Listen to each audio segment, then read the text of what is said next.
ശക്തനോട് മത്സരിക്കരുത്, നീ അവൻ്റെ പിടിയിൽപ്പെടും. ധനവാനുമായി കലഹിക്കരുത്, അവൻ നിന്നെ നശിപ്പിക്കും. സ്വർണം അനേകരെ നശിപ്പിച്ചിട്ടുണ്ട്, രാജാക്കന്മാരെ വഴിതെറ്റിച്ചിട്ടുണ്ട്. വായാടിയോട് വാദിച്ച് അവൻ്റെ അഗ്നിയിൽ വിറകിട്ട് കൊടുക്കരുത്. സംസ്കാരശൂന്യനോട് അധികം അടുക്കരുത്, നിന്റെ പൂർവികന്മാരോടുകൂടി അപമാനമേൽക്കും. പശ്ചാത്തപിക്കുന്ന പാപിയെ പരിഹസിക്കരുത്, നമുക്കും തെറ്റുപറ്റിയിട്ടുണ്ടെന്ന് ഓർക്കണം. വൃദ്ധരെ നിന്ദിക്കരുത്, നമുക്കും പ്രായമാവുകയല്ലേ. ആരുടെയും മരണത്തിൽ സന്തോഷിക്കരുത്, നമുക്കും മരണമുണ്ട്. ജ്ഞാനികളുടെ മൊഴികളെ നിസ്സാരമാക്കരുത്, ആപ്തവാക്യങ്ങൾ ഹൃദ്യസ്ഥമാക്കുക, അവ നിന്നെ പ്രബോധിപ്പിക്കും. മഹാന്മാരെ സേവിക്കേണ്ടതെങ്ങനെയെന്ന് നീ ശീലിക്കുകയും ചെയ്യും.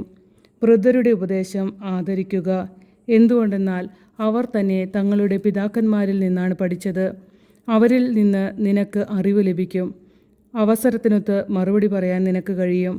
പാപിയുടെ കനൽ ഊതിക്കത്തിക്കരുത്, അതിൻ്റെ ജ്വാലയിൽ നീ ദഹിച്ചു പോകും.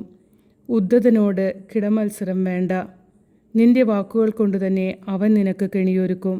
നിന്നേക്കാൾ പ്രബലന് കടം കൊടുക്കരുത്, കൊടുത്താൽ പോയത് തന്നെ. കഴിവിനപ്പുറം ജാമ്യം നിൽക്കരുത്, നിന്നാൽ പണം കരുതിക്കൊള്ളുക. ന്യായാധിപനെതിരെ വ്യവഹരിക്കരുത്, വിധി അവന് അനുകൂലമായി വരൂ.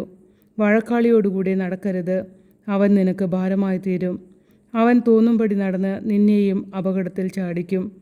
ക്ഷിപ്രകോപിയോട് വഴക്കിന് നിൽക്കുകയോ അവനോടൊത്ത് വിജനപ്രദേശത്ത് സഞ്ചരിക്കുകയോ അരുത്. രക്തം ചൊരിയാൻ അവന് മടിയില്ല, സഹായിക്കാൻ ആരുമില്ലെന്ന് കണ്ടാൽ അവൻ അടിച്ചു വീഴ്ത്തും.